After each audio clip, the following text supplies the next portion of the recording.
This is today's workshop schedule. We'll be together for 2.5 hours if you choose to be. I'll spend about 30 minutes here at the beginning, probably not quite that long, going over some information with you, and then we'll have some time for Q&A with all the lovely consultants on the call. Then we'll take a quick stretch break, and we'll go back to some Q&A time, and then we'll have another stretch break. That first one, the first stretch break will include a raffle. So Katura Capadonia is taking down all of your names, and she'll raffle off a prize at 10 o'clock. So at 10 and 11, we'll do a stretch break. And in between that time, you're welcome to ask any questions that you have. And you're also welcome to have your report open and be working through it so that when questions do come up, this is kind of like a study hall. So if you want to be working on your report and just ask questions as you arrive at them, we're happy to help. A reminder of the due date: your reports need to be submitted to STLS by Monday, February 28th at 5 o'clock p.m. There's a submit button right there within the portal, so you don't have to do anything special. Just complete all the sections and questions, including the suggested improvements section, review your edit checks, make sure you save, and then you can go ahead and hit submit. And that will check a little box for me on my side, and I'll know that you're done with your report and we can start reviewing on our end. The annual report portal is brought to us by Baker & Taylor, and it is called Collect Connect. You can see the logo for the report portal there on the screen, and then the URL to access it, which I'll drop into the chat in a little bit here. The portal is compatible with major internet browsers, so you don't have to worry about which browser you choose to work in. Just use whichever one you're comfortable with on your computer. Just a warning for those of you who might have multiple staff or some trustees and staff working on the report together, try to make sure that only one person is logged into the report portal at a time. There is a potential for data loss if multiple folks are logged into the report at the same time. And if you're a person who might work on the, for example, financial section for multiple libraries, make sure that you only have one report open at a time. You shouldn't be working on multiple libraries side by side, all on the same computer. And if you're a director or a staff person who knows that your financial person helps multiple libraries, you might just remind them that they should only have one open at a time. So STLS does provide some data for you to help you through the report. We provide those numbers. There's a link on our website under quick links in that purple menu bar. It will take you to the page that says annual report to the state fiscal year 2021. There's a link to the portal. There's a link to the LibGuide that you can see screenshotted here with a bunch of blue tabs on it. I'll also drop links to these items in the chat when I'm done talking so that you have easy access to them. The LibGuide is a new approach this year. It's meant to organize the data just a bit more easily so that you can click through each tab and navigate it as you're working on the report. As I mentioned, we are doing a LibGuide, and here it's a bit more zoomed in. You can see that each section of the report has a corresponding tab in the LibGuide. So if you're working on section 1, you could open the tab for section 1 that says general library information. I'd recommend having these open side by side, so you've got the report portal open in one window, and then you've got the LibGuide open in the window next to it, kind of shared up next to each other so that you can read through the tips and tricks and data that we've provided over on one side, and then be entering that data into the report portal next to it. Most of the data that we provide is in a Google Sheet or a Google Doc, and so you'll see hyperlinked words where if you click, that will open the Google Sheet or the Google Doc to show you the information. I mentioned this in the past, and I want to mention it again. When you are working on your annual report, think of it as less of just data entry and more of telling your library's story for the last year. So we are reflecting on the year 2021. So think about what happened to your library, what major events might have impacted your library during the past year. As you complete the report, think about how were you funded? Was there a vote? How was your circulation in 2021? Was there a significant change in your circulation? And if so, tell us why in a note. How about your collection? Maybe you did a major weeding project. Again, make sure you explain that in a note. Anytime you encounter a significant change from the 2020 numbers to the 2021 numbers, you should include a note. One way that might help you recognize when there's been a significant change in the numbers from 2020 to 2021 would be to turn on Show Last Year's Answers. So in the screenshot on the screen, you can see the circled button that says Show Last Year's Answers. When you turn that on in the portal, it will show you the data that was entered for the previous year beneath the question blank where you're submitting your responses.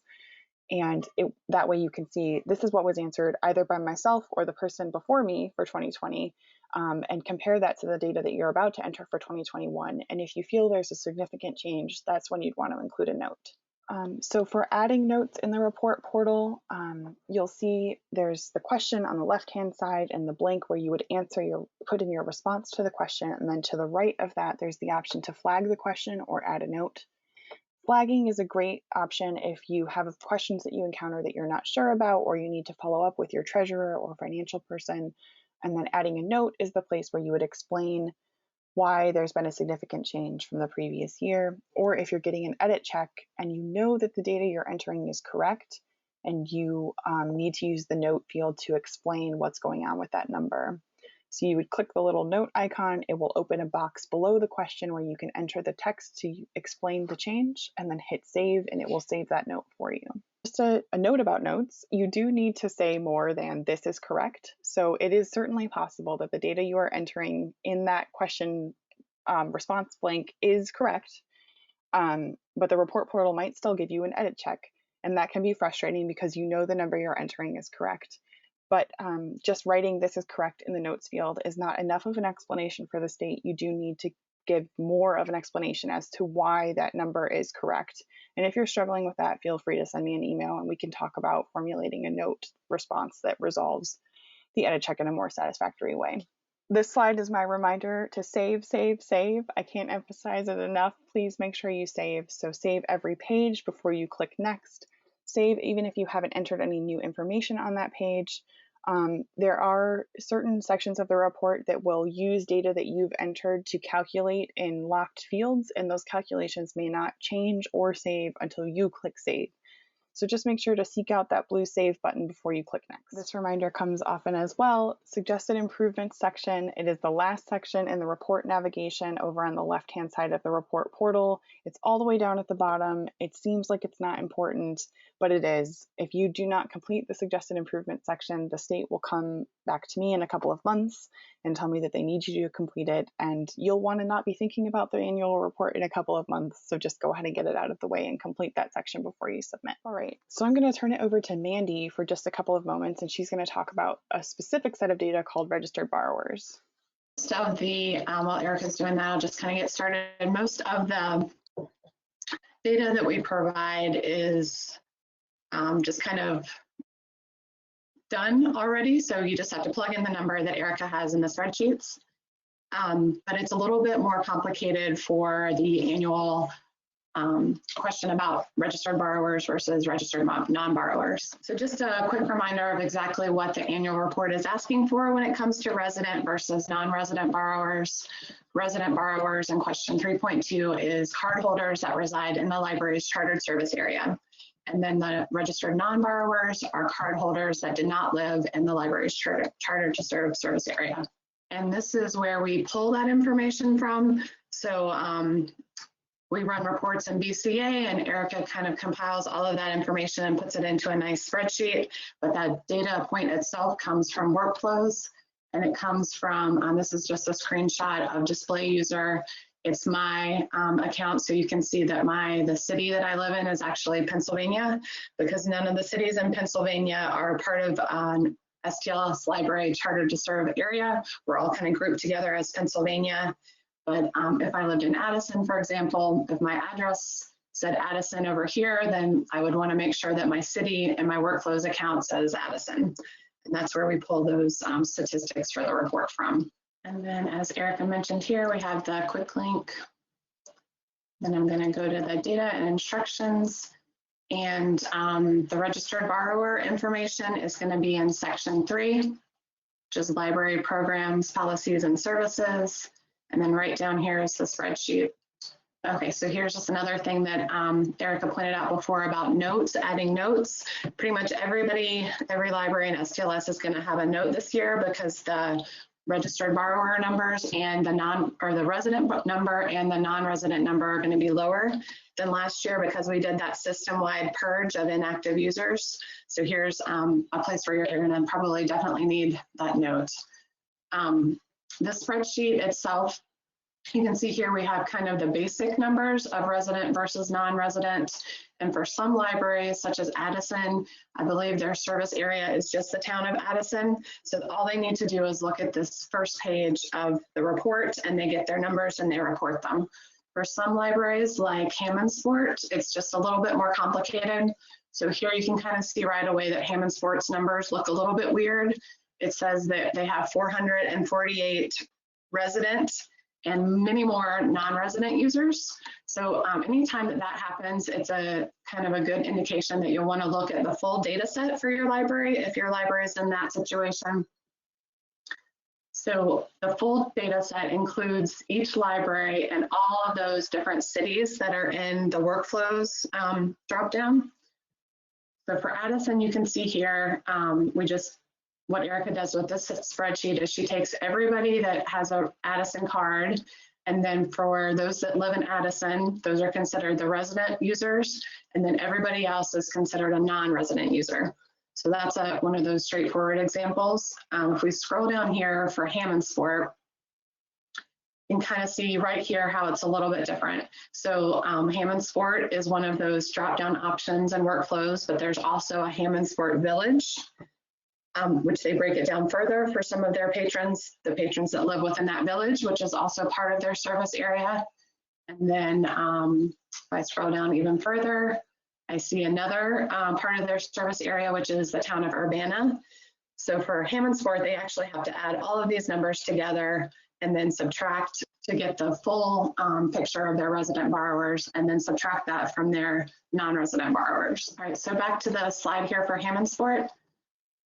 So what we're going to do is we're going to take their original resident number, which is the 448, which is right here. We're going to add the 339 for the Hammondsport Village, and then we're also going to add the 499 for Urbana. And that gives us a total of 1,286, which is a more accurate number of their resident borrowers. And then we just kind of have to do the reverse for the non-resident numbers. So we're going to take that non-resident number, we're going to subtract the Hammondsport Village and the Urbana numbers of 499 and 339, and we get their new total of 758 non-resident users. And then just as kind of a data check, what I did was I added our new totals for resident, non-resident, and then just made sure that that added up to the original total for Hammondsport users. So I know that's kind of a little bit of math, hopefully not too hard of math for most libraries, but that's kind of how we do everything. Just the takeaway from this whole little chat here is that if you want to be more accurate, you're just going to want to make sure that you're looking at that second tab of the spreadsheet and pulling out all of the towns that are part of your chartered service area. The final total is not going to change. So if you're adding to resident, you want to make sure that you're subtracting from non-resident. And if you're unsure of your service area, or if you need a second brain to just look over your numbers in your spreadsheet or look through the spreadsheet with you, reach out to us and we can certainly do that. Thank you so much, Mandy. That was really helpful. Every year, registered borrowers, even though I work with you to put together the data, it really confuses me, and it's so helpful when you go through it. So thank you. Let's talk a little bit about changes and some new things for the fiscal year 2021 report. There's not too much, but there are just a few things to note. So the state reminds us to expect a minimal amount of renumbering due to questions added or reordered since the 2020 report. They also want us to know that there are updates in the instructions and some rewording in some of the questions. So do take care as you're reading through. If you're a veteran report filler-outer, you might notice that there are some changes from previous years. So just take care to read carefully as you're moving through. Responses to any new questions requiring numerical data may be estimated or left blank for the first year. So there are some new questions asking for numerical responses this year, and if you haven't been collecting that data, it is okay to leave them blank if they ask for numerical data. You'll notice there are still some COVID-19 questions that do appear in Part 8 under Section Part 8 and Part 8A. So they are similar to what was asked last year. They are still here, so just be aware and fill those out. And then in Part 3, the program questions have been changed just a little bit, and standard programs are now referred to as synchronous programs.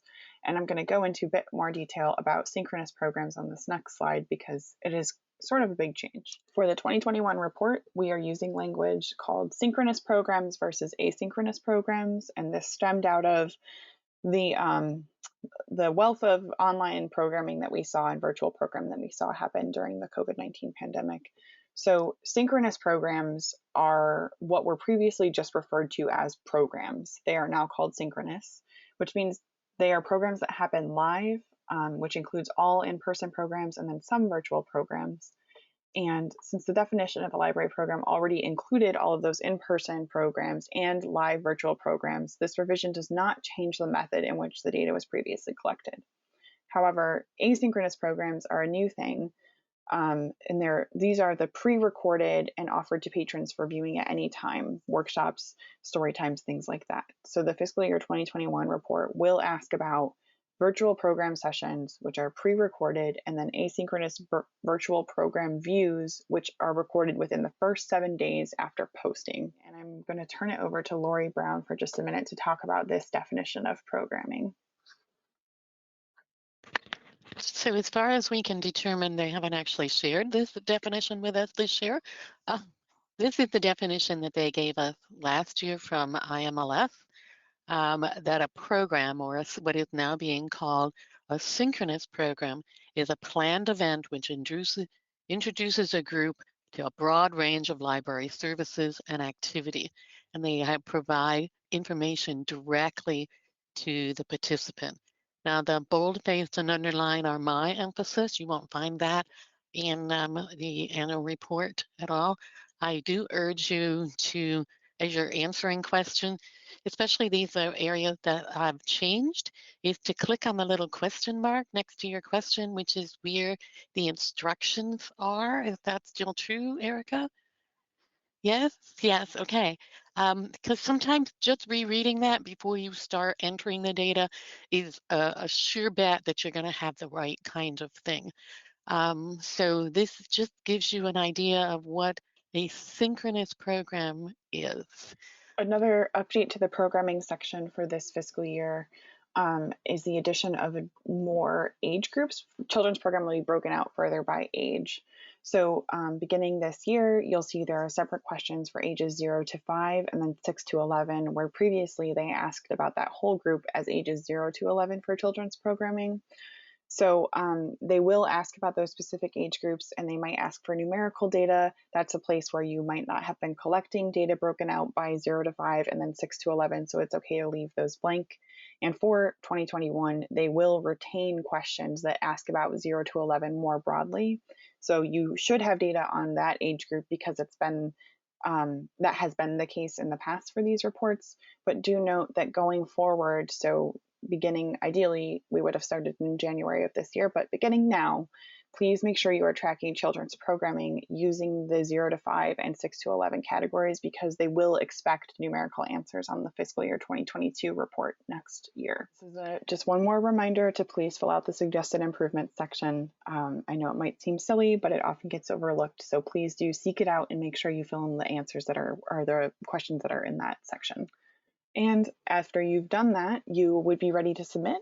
So before you submit, make sure you proofread your report. Use the show status function of the report portal to make sure there are no unanswered questions. Look at your red edit checks and make sure you've resolved all of those. The report won't let you submit if you still have outstanding edit checks. You have to have green check marks for every question, no red X's left. Look over the notes that you've added and be sure to add a note where you need to. And then you would be ready to submit. And you can submit your report at any time. Submitting it will lock it, but that's okay. If you remember that you didn't answer something appropriately, or you want to go back and look at something or change an answer, you certainly can. Just send me an email and I'll unlock your report for you. And then one final reminder for the due date: reports are due by 5 p.m. on Monday, February 28th. I have a question. Great, let's hear it. So in the very beginning of the report, it is asking for your chartered service area. I see they're still using data from the 2010 census. Is that right? Brian, Guitarra. Yes, that's right. The new census data will not be used until reporting for this current year. So for last year, we're still using 2010 census data.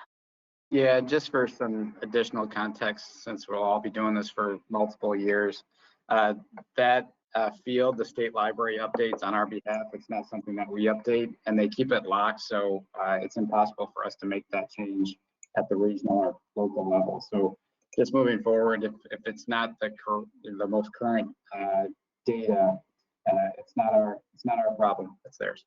We'll work with them to get it corrected if need be. So the question 1.46 asks, was all or part of the library's funding subject to public vote held during the calendar year 2021? And so obviously you would answer yes to this question if at any point in time during 2021 your library held a public vote either for a 259 414 referendum, or if you're a school district or special legislative district library. And then you'd answer the subsequent questions appropriately. The thing that they want to know, and so questions 6A and 6B on this, sometimes people get a little bit tripped up on question 6A. So most recent prior year approved appropriation from the public. They want to know what that levy amount was before the vote passed. So what was it that the voters approved in 2020?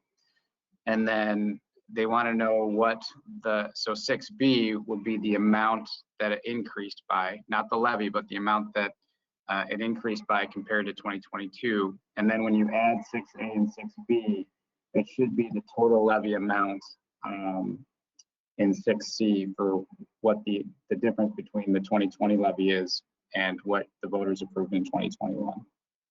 So I don't know if I made that more confusing or not, but it's one place where some libraries get tripped up. And as always, if for some reason you still don't understand it as you go through the line of questioning, you can always ask me and we'll talk through it and we'll get it worked out. I'm going to jump forward quickly as I continue to talk out loud. Under trustee education, if for some reason I came to your library to do a visit with your board of trustees during one of their regular meetings, and we talked about any subject area that is covered in the trustee handbook, so whether that's budgets, finance, strategic planning, policy development, facilities, and any of those areas, or just basic roles and responsibilities, evaluations of the director, self-evaluations of the board.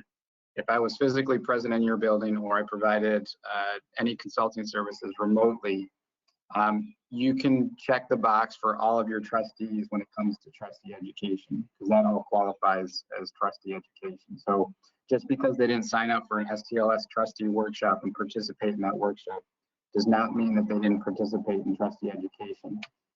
As long as I came to one of their board meetings and provided them some level of consultation during a board meeting or during a special or educational meeting, they do get credit for trustee education training. Lori, do you think you and I could talk through some of the programming questions we've encountered this year so far? Sure.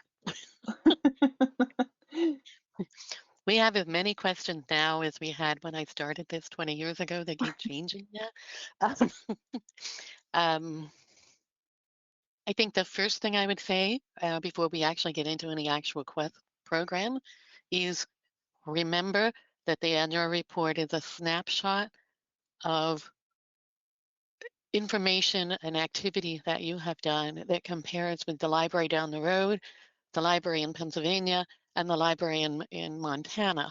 It is not a documentation of everything that you have done in programming or the total impact that you have on your community. I think that's important for you to remember, is that this is not the same thing as your report to your community in which you are showing what you've given to your community. They're predetermined snapshot by folks at the state, folks at the federal level, and it's an agreement across the whole nation. So don't get too tied up about this. I think the first thing we've talked about is, and we've had questions about, would be social media posts. Are they programmed? No. According to the IMLS definition, social media posts are not considered a program. Not synchronous, not asynchronous, just not. What they are It's a really cool way to connect with your community. You get to promote the services that you have. You get to promote your collection. You get to promote the digital collection. You can arrange surveys and chat with your community to get you to know your community on a different level. All great. Don't stop doing that. It's just not considered a program by that definition. So that's the first thing. Erika, can you think of another one that we've had so far? Yes. So I think since they changed the age groups for children, there's been some confusion around how program counting works. So if I have a program that is for 0 to 5, do I count the parents? Do I count who is it targeted for? Things like that. How do you determine who the targeted age group is? And then how do you count attendance? So as in all programming, you should have an intent as you're starting to plan that program and put that out to your community. So if your intent and your planning is your targeted audience is in that 0 to 5, great. Everybody who shows up for that program that is a targeted audience of 0 to 5 is counted.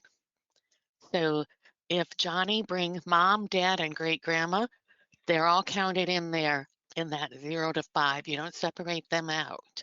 If Johnny brings his older brother, you count it in there. If you're doing a maker event or some other event in which your targeted audience, the people you are really aiming your intentional programming at, is in that 6 to 11 range, and Susie brings her little sister who's 8, Susie gets counted. Oh, wait, that doesn't count. Let me try another number. Susie brings her little sister who's 6, 5. You got to remember the range here. Get counted in that targeted audience. The same thing with teens. And even if you're doing adult programming, if you have, there's a general programming. Do they do intergenerational? Erika, I can never remember. I don't think. But for teens, that's ages 12 and older. So if Mabel brings her little sister who's 11, Mabel's sister gets counted in the teen number. Don't sweat it. If your target is the teen audience, count them. Everybody in the room. Gotcha. Lori, here at the beginning of the programming questions, they've got, 0 to 5, 6 to 11, and the number of general interest program sessions. I think general interest is where they're putting everything else. What used to be family or intergenerational. Gotcha. Well, one-on-ones. So the pandemic brought up the whole grab and go or take and make type concerns. They count these as one-on-one. That's what the state library has instructed us. Erika, it is my understanding that if you have 30, you have a make and take in which 30 people take something. It is 30 program session with 30 attendees, correct? Yes, Did that's there? also how I understand it. So just to clarify, so if we put out, say 80 activity packs in 1 month, that counts as 80 program sessions and 80 attendees? Yes, ma'am. In one-on-one. Yep. Okay, thank you. While we're looking at the programming section, something else to be careful about within this section in particular is that different sections of Section 3 ask about the calendar year versus your fiscal year for your library. In particular, summer reading, summer learning is counted on the calendar year. You can see that here. Please report summer reading programs for the 2021 calendar year, where other parts of Section 3 are asked for based on the fiscal year that your library goes by. If I remember correctly, the first part, I always do up because it's like the first part of Section 3 are general questions about programming. and that's based on your fiscal year. Those specific questions on summer reading, English as a second language, digital literacy, I think you will find that all of those are asked on your calendar year. So if your fiscal year and your calendar year is different, you will see that listed out differently. And so that's kind of a head game that you need to keep track of. What's important about this is that you will have duplicates. So you will have numbers that you put in the 0 to 5 up near the top. And then when they ask for early literacy, those same numbers for the calendar year will be tallied under early literacy. What this means is when they gather all this data at the state, some questions are used to fulfill other needs. So some go to the federal government and they just suck those numbers right off and send them off.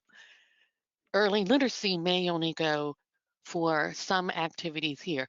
It is okay that you double count those numbers. It is not double counting. You are putting accurate reflection of your fiscal year activity and your digital calendar year activity, and then those numbers are used for a different purpose.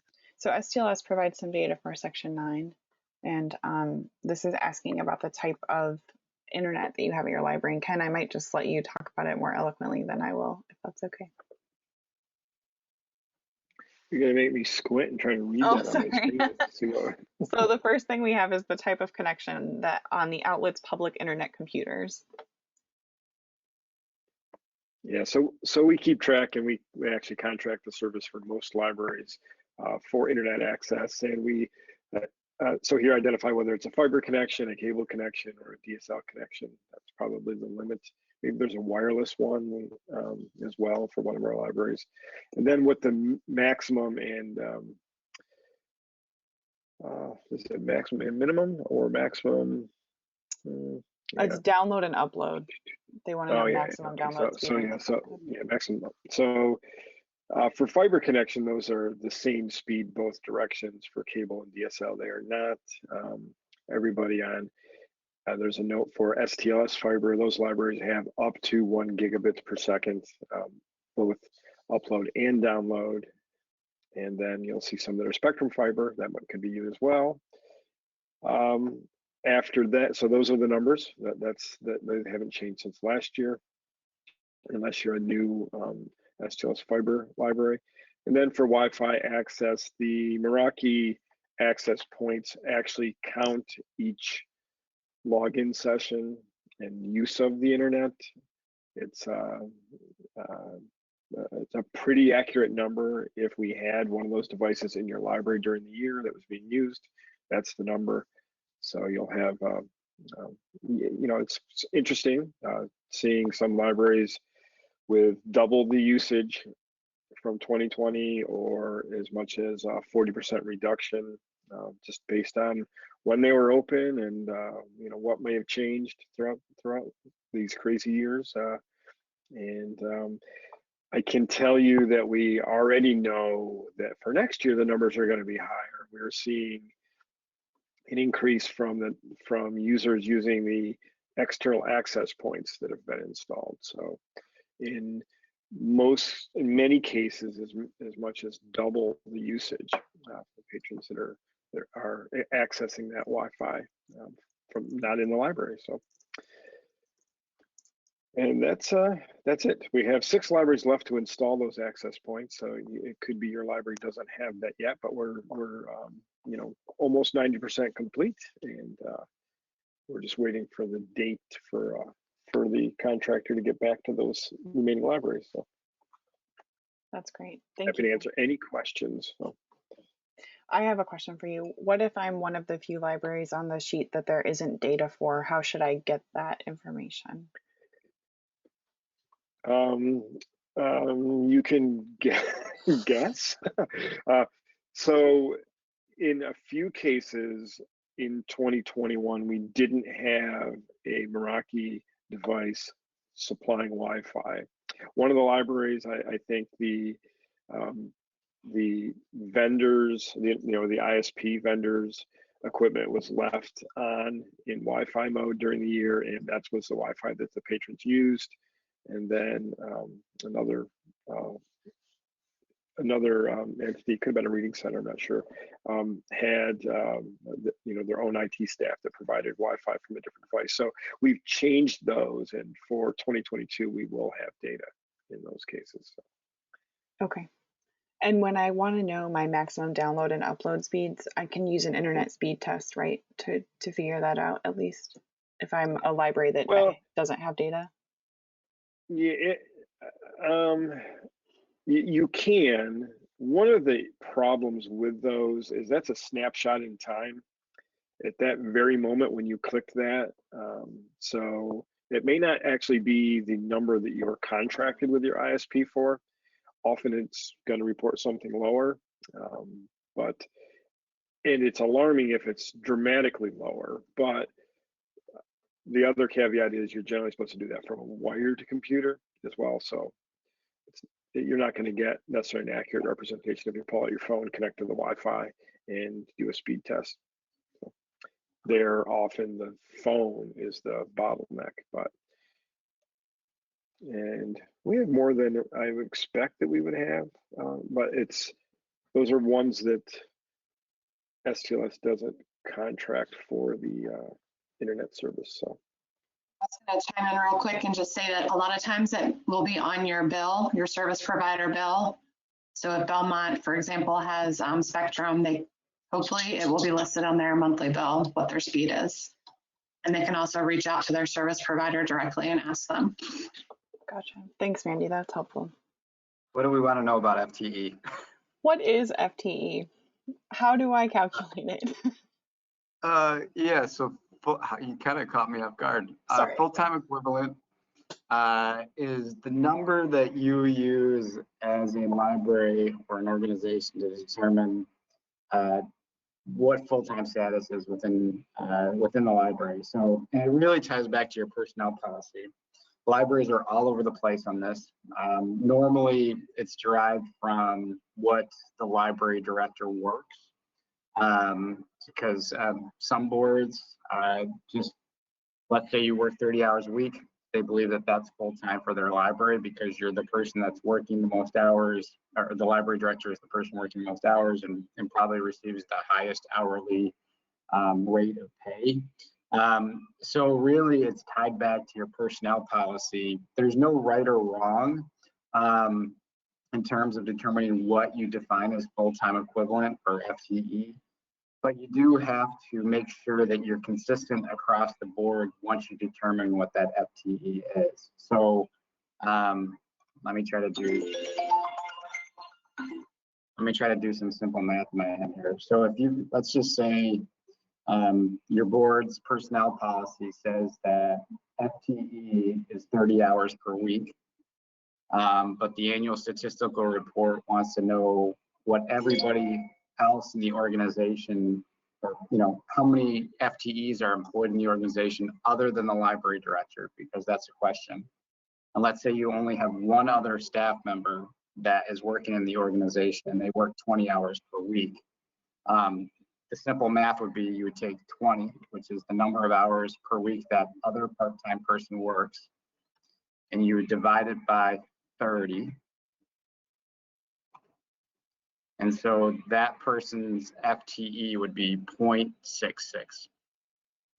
And then obviously the director would be 1.0. So the director's FTE is 1.0. The 20 per hour week staff person is 0.66. And then when you add those two up, it would be 1.66 FTEs. And thank you, Erika, for kind of going down through the list. And they do, so they want to know, when they say librarians, I know that the state gives you that definition. So it's anybody in your organization that has their MLS degree. For many of your libraries that won't apply. Also, for your libraries, making sure that if your director does not have an MLS degree, you're classifying that director as a library manager. For us here in our system, everybody's a library director. We don't get caught up in the semantics or technicalities of library director versus library manager. But for state reporting, they do, and that's important that you do differentiate that out. So for many of your libraries, you'd be answering question 6.6. For most of you, would be 1.0.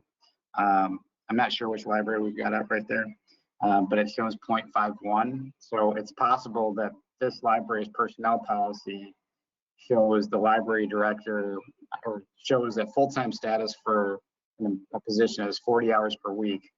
And this library director, okay, last year's answer was 35. So we're looking at Addison, Brian. Okay, so like doing the math right here, 35 hours per week is what they constitute as full-time.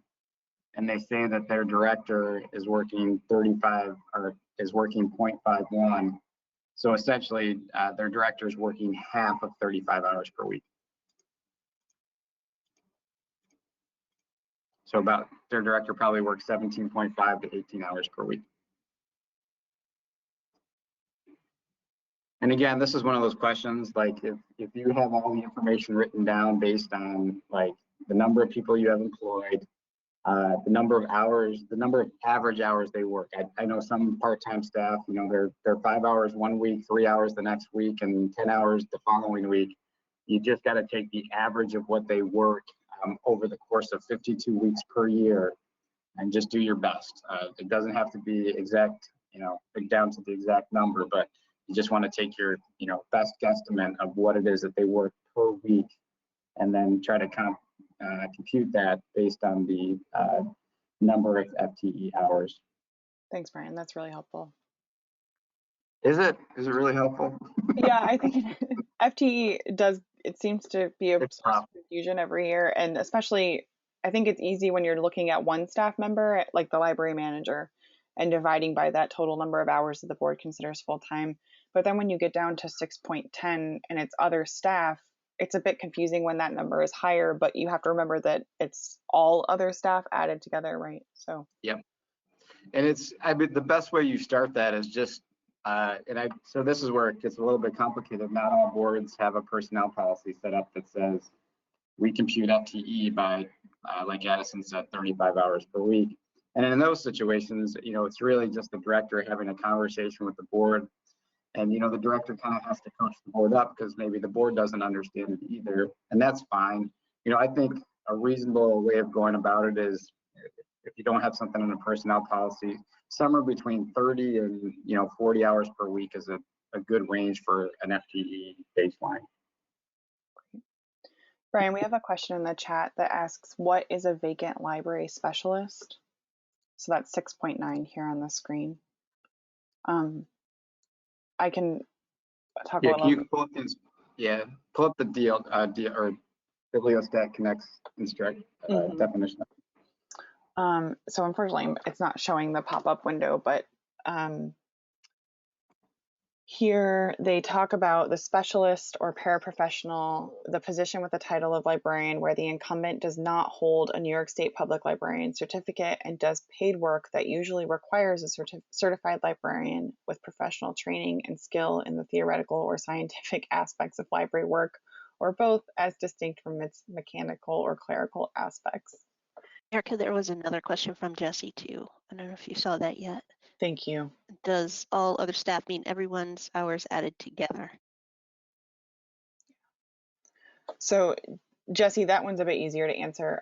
When number 6.10, other staff, that is any other staff that do not fall into the categories identified above 6.10 would be added together in 6.10. And then for this vacant library specialist, it's listed as vacant, right? Because it's a position that exists and is identified as a position that will continue to exist, but is currently not filled, right, Brian? Yeah, that's true. And like, if you were going to look at it technically, you'd have to refer back to your organizational chart. So, you know, for our libraries, like we don't keep, not all our libraries keep organizational charts. So like, let's say, you know, someone's working in a position, they resign and they leave, there's an assumption that that position will be filled at some point in time. But as you're filling out this report, if that position is vacant, that's where you would list those hours. And And then the distinction between other staff and specialist or paraprofessional not certified, it's a local judgment call. You know, I would argue that most of you know, library staff across the system are doing some level of professional work. They're answering reference questions. They're helping, you know, community members navigate electronic databases. You know, so, you know, it's kind of like a really gray area. And I think you just have to make a determination of whether you want to classify, you know, staff that work behind the desk helping with reference questions, or, you know, the clerk that does story hour and prepares curriculum and does, you know, paraprofessional work but doesn't have their MLS. You just have to decide whether you want to define them as other staff or if you want to define them as a library specialist, paraprofessional.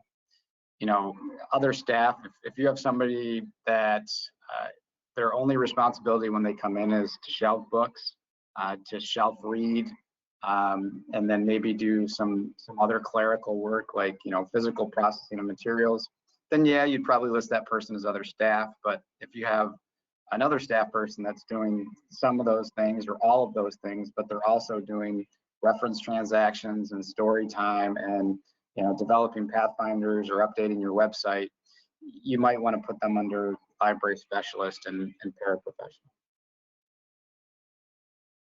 Can I read you some clarifying questions from the chat, Brian? Sure. So Jesse asks, so someone who specializes in cataloging but does not hold an MLS, would they be a library specialist or other staff? It would depend on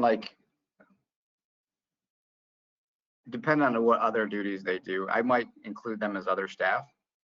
Yeah, and I think, like, you know, it just depends on the system and the region. Like, you know, I think if we were in Nassau County or Suffolk County, the interpretation would be very literal and technical. So, you know, somebody that's sitting behind a reference desk or going out and doing outreach and doing real bona fide professional librarian work, they would have a strong definition of what, you know, a specialist or paraprofessional is. But, you know, we wear lots of hats in our system and in our libraries, and so, you know, I would leave that up to you. I think the biggest thing is making sure that your library manager FTE is accounted for properly, and then, you know, however you define specialists or other staff, just making sure the bottom line on those positions is accurate.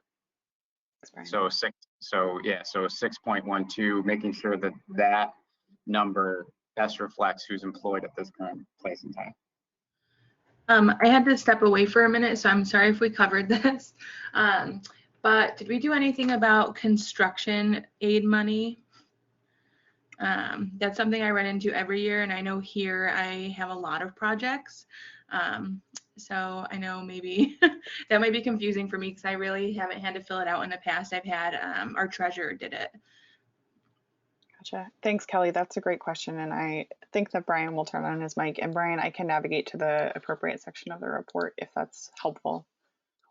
Kelly, to clarify, do you know if your library, because there's two ways to report for it, it just depends on how your library approaches capital projects. Do you guys have a capital fund set up where that's where the money goes in and out of for your construction aid project?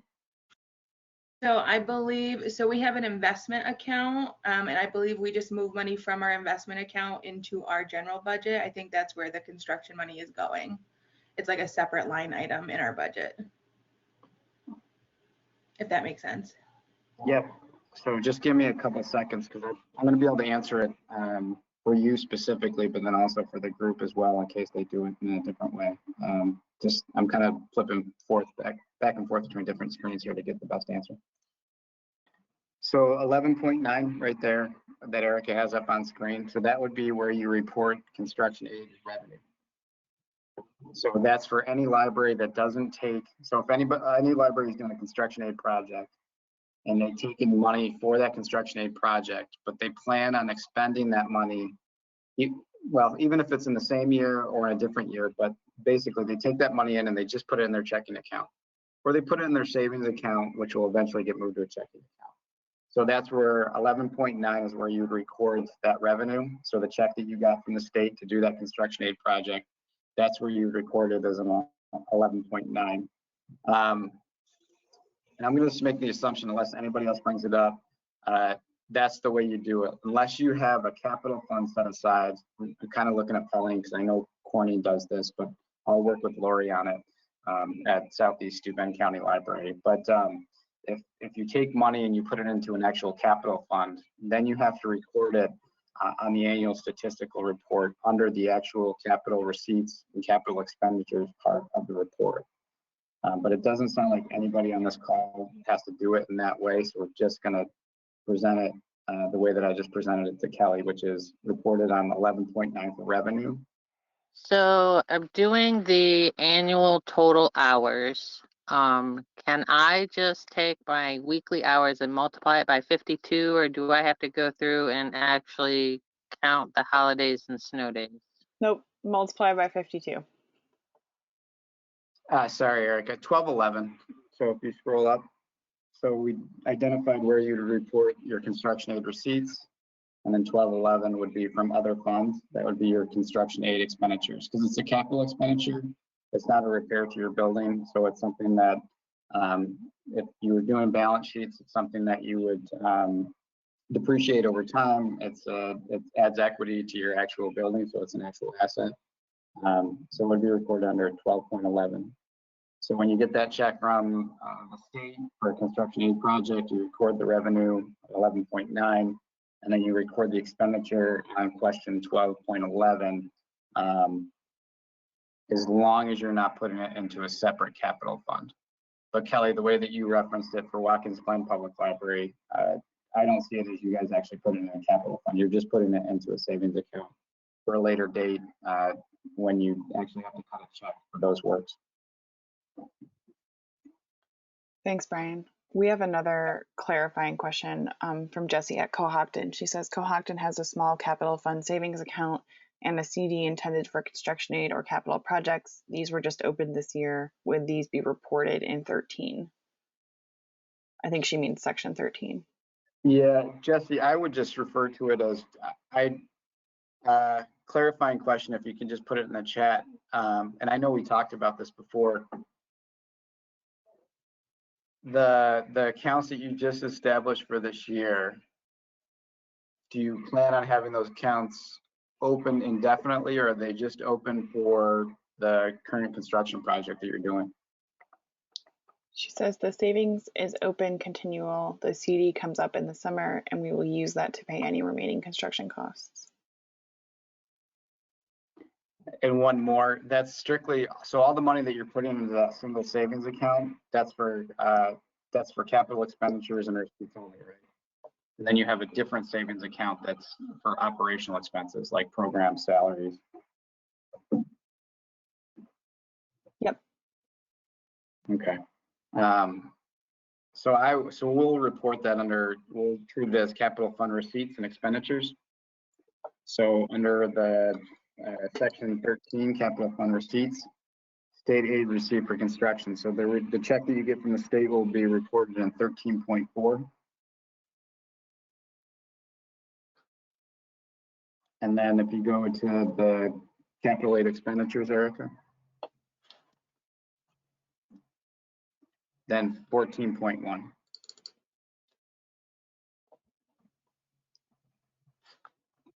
So here's one of the reasons why we try not, unless you're a library that's always doing capital projects. So I mentioned Southeast Steuben County Library, you know, they have a capital fund that's set up.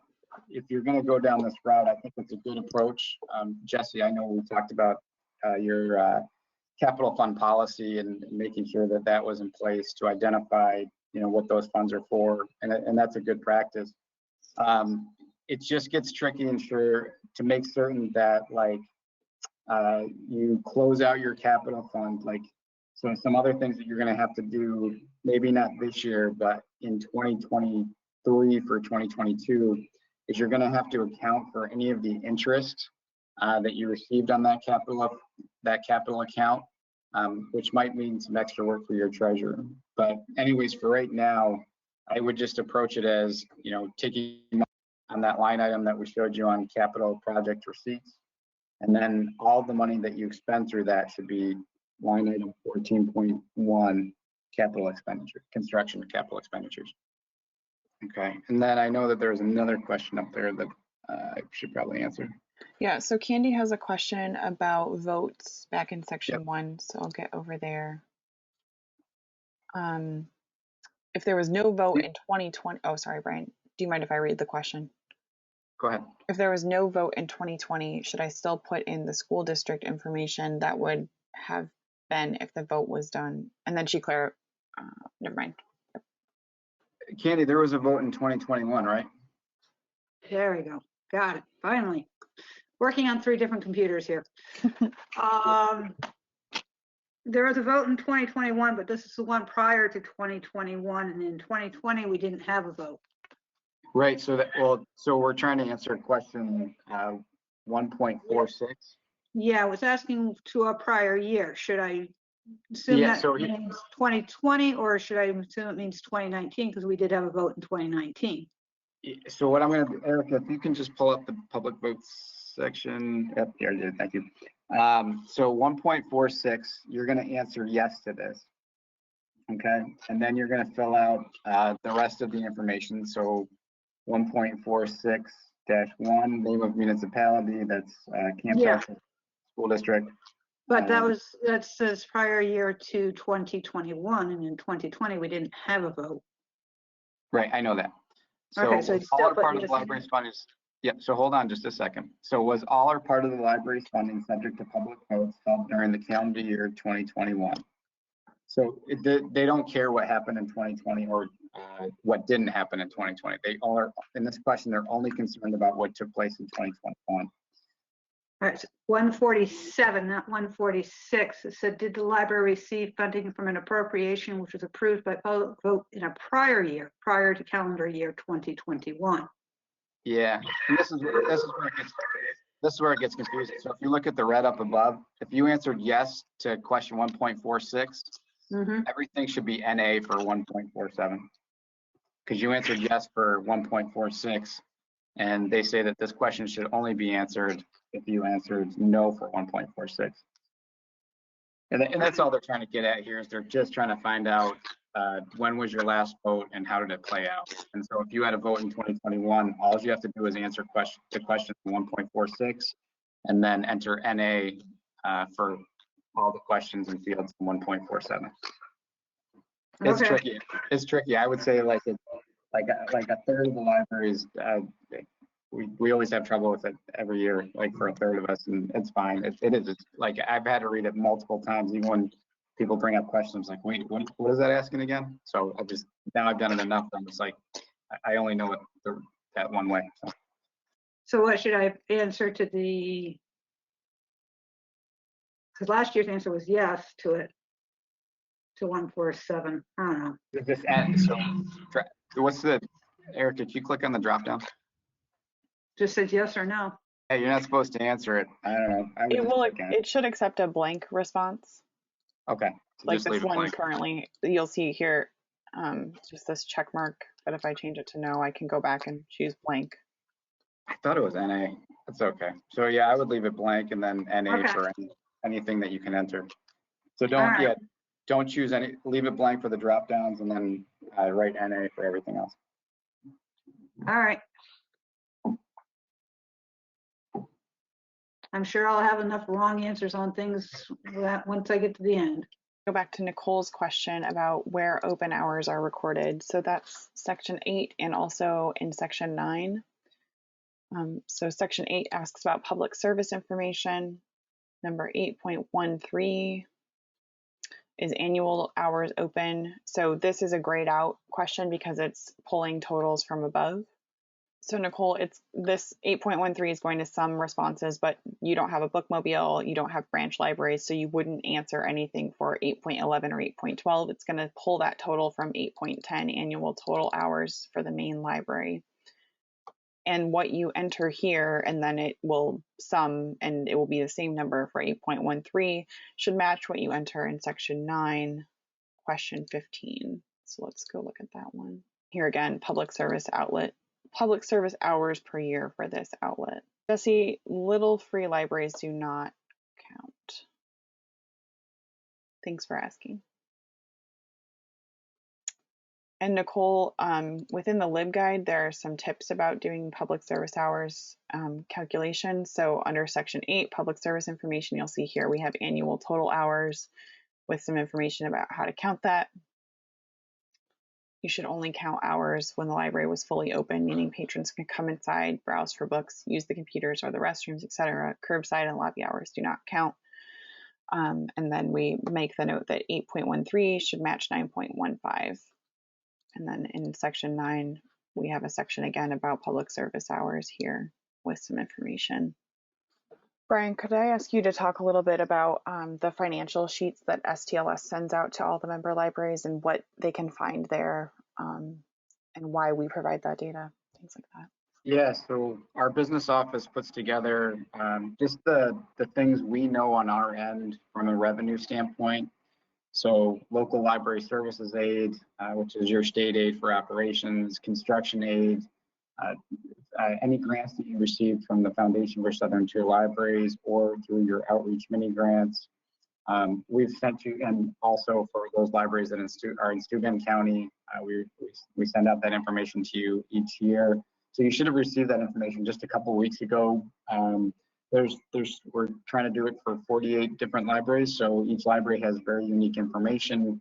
We have a spreadsheet that's developed, and it just kind of spits out the information. We do check it over for accuracy, but sometimes we'll always find each year like one to four numbers that just aren't right. So, but please use that information. For the most part, it's like 99% accurate, and those are the categories that you can enter based on what our business office put together. But if there's a number that you receive that runs counter to what you have on your books locally, just email me and we'll take a look at it and make sure that it's accurate. But like I said, we have all those figures for you here at STLS, and that's the reason why we share it out with you, is because it makes better sense for us just to give it to you as opposed to have you guys going looking for it in 5 or 6 different places. And we also can tell you exactly where it goes in the annual statistical report. Thanks, Brian. I'm working on trying to bring up that spreadsheet just so folks who might be looking for it know what it looks like.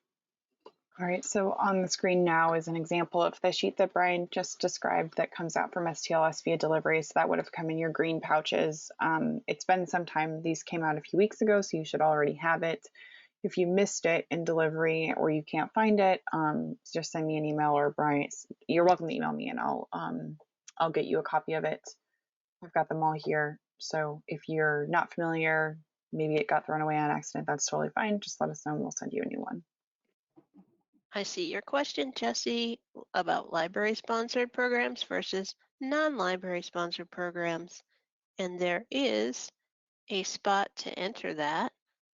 Let me find the number. Unless anybody else has it at hand, they can chime in. Number 19, maybe? Total number of non-library sponsored programs, meetings, and or events at this outlet. Great. That's it. Yeah, so like number 18, where it's, well, 17, where it asked if you have meeting space available. So if you make any area in your library available for other groups to use, answer yes. 18, is it available when the outlet is closed? That could be a yes or no, depending on your building. And then 19 is, yeah, number of those programs or meetings that occur. So if you have a village board that meets, or the Bone Builders, or the Rotary Club, yeah, that's where something like that would go. Jesse, I see your follow-up. Each individual meeting or session or attendance, and it says report the number of non-library sponsored programs, meetings, and or events. Count the number of sessions, not the number of individuals attending.